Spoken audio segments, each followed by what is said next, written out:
Welcome to Ruben Comics Podcast. I was originally going to do Ant-Man 2, but then I decided to give my take on Zack Snyder's Justice League. A lot happened behind the scenes.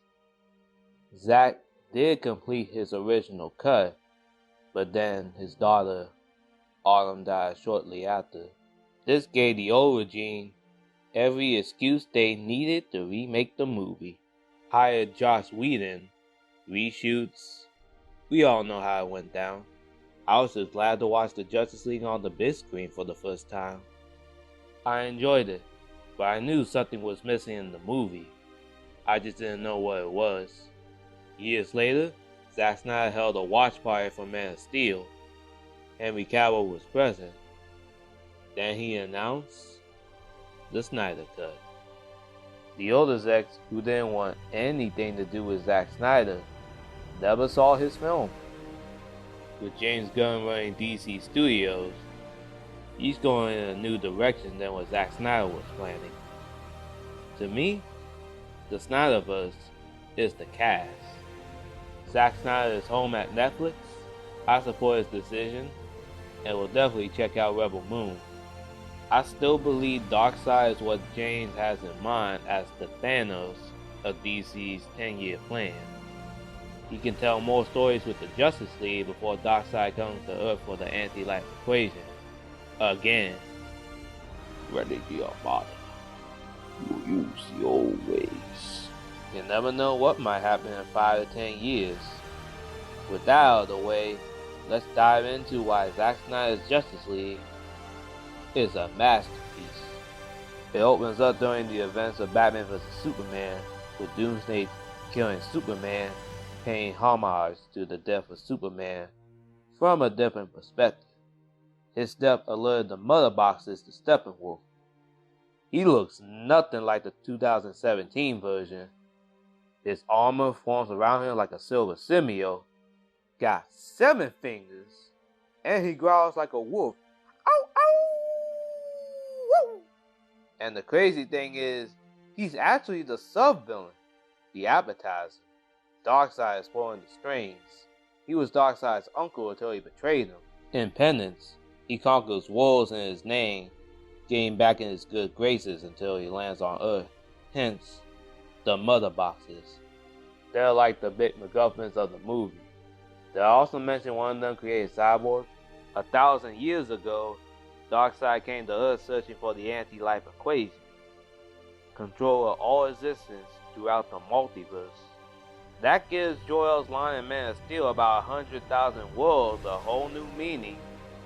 Combined with the Mother Boxes, it can terraform worlds like Earth into a version of Apocalypse. Just like what we saw in the Nightmare timeline with Evil Superman, the World Engine does the exact same thing, so Krypton and Darkseid might have crossed paths before Krypton blew up. Anyway, the heroes of that time, men, Atlanteans, Amazons, gods, Zeus and Ares respectively, and a Green Lantern. With their combined might, they were successful in stopping Darkseid from completing his goal. Ares gave him a nasty wound. Yeah, he's much more than Ares. Zeus destroyed one of the ships holding Earth's coordinates, and Darkseid took a long nap back to Apocalypse. Big L. From that day forward, the Age of Heroes was born. They made a vow to hide the boxes forever. The humans just buried it in a forest. They didn't even put it in a safe, just left it there. Years later, Vic's dad has it, also played by Joy Morton from Terminator 2. He created Skynet, and now he created Cyborg. It's interesting that what happened in present day in the aftermath of Superman's death parallels that flashback. Wonder Woman represents the Amazons, Aquaman Atlantis, Cyborg, Batman, I guess Flash, represent humanity. Martian Manhunter comes from Mars. He didn't show up during the final battle, but he did announce himself at the end of the movie. Mainly Batman. Superman's the best of both worlds. Batman is tasked with assembling the Justice League in search of redemption after Superman died. If you really think about it, Batman killed him. With Wonder Woman's help, they find Aquaman, Flash, and Cyborg. They even got good chemistry. I love me some Wonder Man. Am I blue? Towards the end, she's wearing black when her and Bruce and Alfred are at Wayne Manor. They'll clean it up, turn it into their base of operations, the Hall of Justice. And it's right by Bruce's cabin. If anyone deserves praise, it's Ray Fisher. His scenes were mostly cut in the 2017 cut. I can see why he was upset. He's the heart of the movie. Cyborg started his hero career in Teen Titans. Great series. He did join the Justice League in the New 52 when the Flash reset the timeline. It wasn't really Barry's fault. In Doomsday Clock, it was Dr. Manhattan manipulating and removing certain aspects from pre-New 52, like Ginger Wally West. It was Manhattan all along. Zack Snyder also directed Watchmen. Most of the Justice League are treated like outcasts to society. Some of them just want to fit in. Others choose to cut themselves off from the rest of the world, Cyborg being the biggest example. He won a football game at his school. His father didn't make it. He and his mom were caught in a car accident. He was damaged beyond repair. We got an extended scene from BBS of Silas harnessing the power of the Mother Box. It worked. Only thing is, Cyborg got all salty on him for many reasons. His dad gave him a recording on a tape. The world is his oyster. He got missiles at his disposal, can fly like Superman, can hack almost anything. One scene that resonated with me is him helping the mom by winning the lottery. She's set for life. Then he crushed the tape. Dang, Si, that cost a fortune. Respect your father. His whole arc is finding his humanity again. Joining the Justice League helps him with that. They're just like him. Maybe not the mechanical aspect, but still super. Their first mission didn't go as planned. Can't have the Justice League without Superman, so they all agreed to bring him back using the Mother Box. Thanks to Lex Luthor, the Genesis Chamber needs a jumpstart, hence the Flash. Cyborg gets a vision of the Nightmare timeline from Batman vs Superman, but with more context. Wonder Woman dead. All the Amazons at her funeral while being held captive by parademons. Darkseid is watching from a distance, from afar, drinking their tears. Ha ha, I've broken their spirits. He makes his next stop to Atlantis using his Omega being in the water and killing Aquaman with his own trident. Brutal. And the cherry on top is Killing Lois laying in the Batcave while she's pregnant, with Superman holding her in his arm. Extra crispy. Darkseid sweet talking him, puts a hand on his shoulder. So, Batman killed your wife and your child. Hey, I'm the most feared being in existence. You're the most powerful being on this planet. Join the dark side. Superman succumbs to the anti-life equation. Shows a slideshow of the dead heroes at Mount Justice, holding Batman's cowl. It's bad. Flash jumpstarts the Mother Box. Superman's back. But he got a case of amnesia. Whoops their butt. The action is incredible. Even Flash can't outrun him. He sees Batman. We have unfinished business. Headbutts Wonder Woman. Just before he fries Batman, Lois calms him down. Clark, calm down, man. You're with friends. I don't know these people. Chill, let's just go to the farm. Okay, baby. They fly off. Steppenwolf tracks the mother box. If they Cyrus grabbed it, what a chance. And Victor watches him die. Steppenwolf goes for the third box. Before that, he's just watching like, let's see how it all played out, and then smacks Cyborg to the wall for Dark Side. Little did he know, Cyrus Stone doesn't make mistakes. He's superheated, making it the hardest thing on Earth. Now the Justice League know where he is. Superman's arc was set up all the way back in Man of Steel when he donned the suit, accepting his responsibility and his quest to becoming the greatest hero of all time. You will give the people of Earth an ideal to strive towards. They will race behind you. They will stumble. They will fall. But in time, they will join you in the sun, Cal. In time, you will help them countless wonders. Man of Steel was his rise. Batman vs. Superman is the world pitted against him, until he sacrificed himself to kill Doomsday, his death. Justice League is his rebirth, hence the black suit, becoming the Superman we all know and love.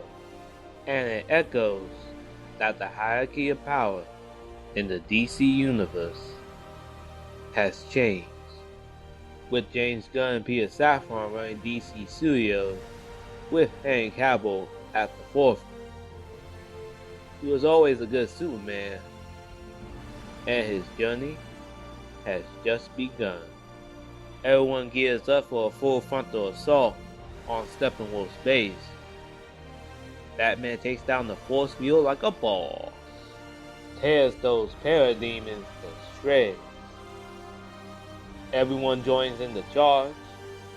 There's a slow-mo shot of them paying homage to Age of Ultron's opening scene, like Smash Brothers. Aquaman rides on a parademon in mid-air.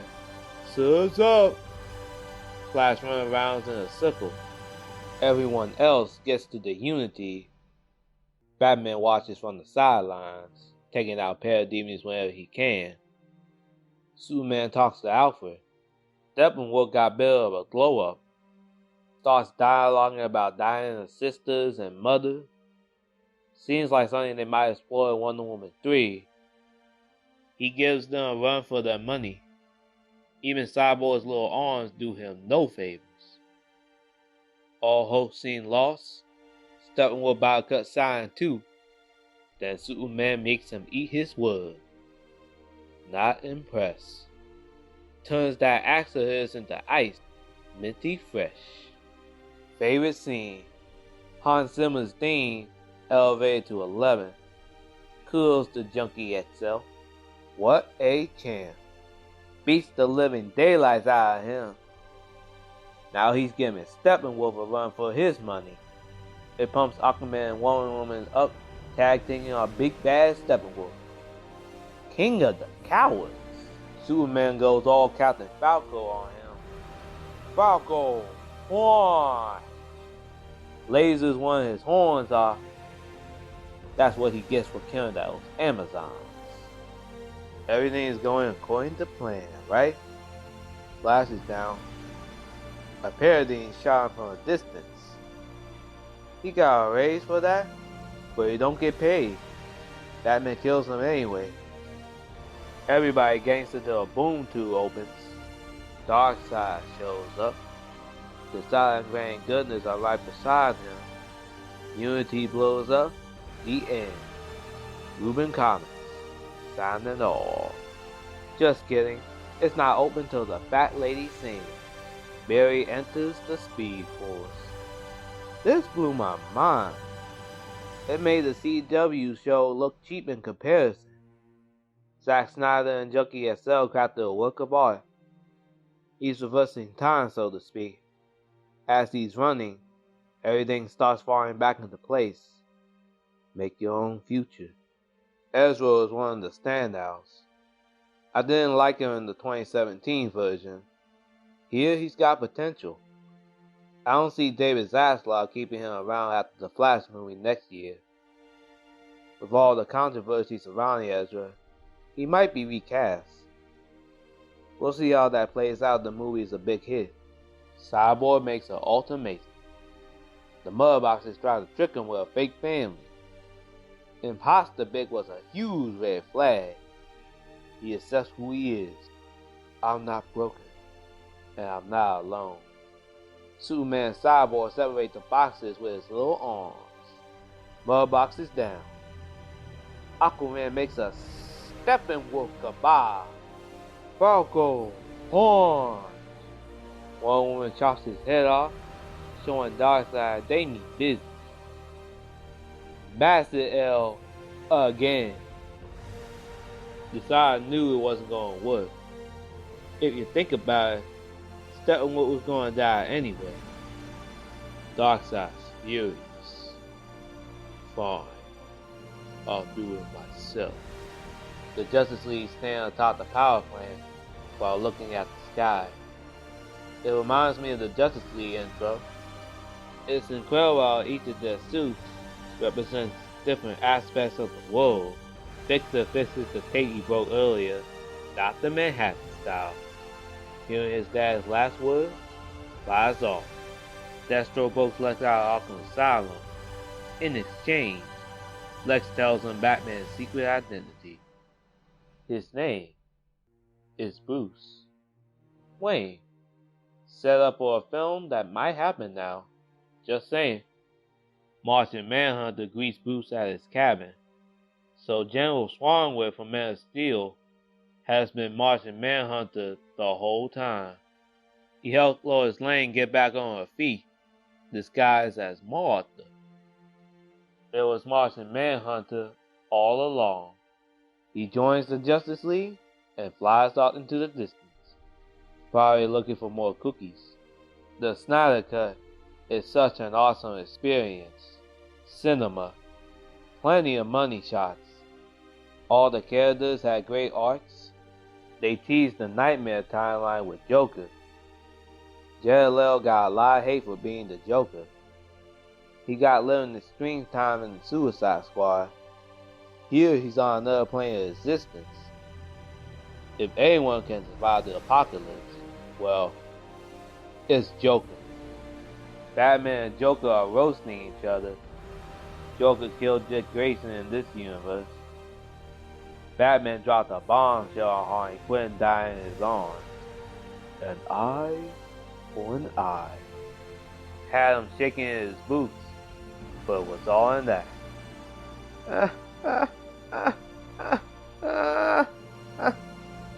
Terrible impression. From what I saw from the Nightmare vision, the car was flying. He gave him a car as a truce. Batman killed him. Evil Superman showed up, eyes glowing red. I bet he killed Mira first. With the old regime gone, and Zack Snyder at Netflix, James Gunn will set a new path for the Justice League moving forward that might involve Darkseid. He'll just have more stories with Justice League sequels before Darkseid arrives on Earth. Superman vs. Black Adam vs. Shazam in live action. It will be glorious. May release the Ayer cut. Next year is gonna be big for DC. I wish the best for both Marvel and DC, and that is why I believe Zack Snyder's Justice League is a masterpiece. I'll be sharing 12 facts about the Snyder Cut. 1. Zack Snyder made a cameo. As Lois walks out of the coffee shop, you can see him sitting near the window. 2. One of the Green Lantern's Kilowog can be spotted during the Nightmare vision at Mount Justice. 3. This is the first time Wonder Woman has been called, well, Wonder Woman. How Flash knew her name remains a mystery. Maybe Bruce told him during their flight. 4. Nightmare Deathstroke's mohawk was Joe's idea. 5. Brian Choi, the nanotech scientist, is a superhero called the Atom, after Ray Palmer passed the mantle in the comics. 6. Wonder Woman mentioned a past war between the Amazons and Atlantis. This is obviously an Easter egg to the Flashpoint storyline when Barry saved his mother. Wonder Woman and Aquaman waged war, had an affair, then Diana beheaded Mira. The Flash movie will take elements from it with a dash of the multiverse, like Michael Keaton's Batman. 7. The officer talking to Jim Gordon is Crispus Allen, who in the comics was killed and became the Spectre. Sounds like a character Gunn can introduce in the DCU. 8. Jon Stewart was originally going to show up at Bruce's cabin, played by Wayne T. Carr. Zack Snyder also had an idea to introduce Ryan Reynolds. Deadpool had words with him in one of the post-credit scenes. You're welcome, Canada. 9. When Superman draws Flash against a memorial in Heroes Park, you can briefly see the name Ben Parker behind him. The same name as Peter Parker's Uncle Ben. Cool detail. 10. Batman is sure to have his War Machine Bat Tank, which looks a lot like the Dark Knight Returns Batmobile, but the thugs tied up are the Mutant Gang, not to confuse with the X-Men. That's a completely different thing. They even have the shades. In the original storyboard, Riddler solved the anti-life equation and killed himself afterwards. It was that bad. The credits are a tribute to his daughter, Autumn.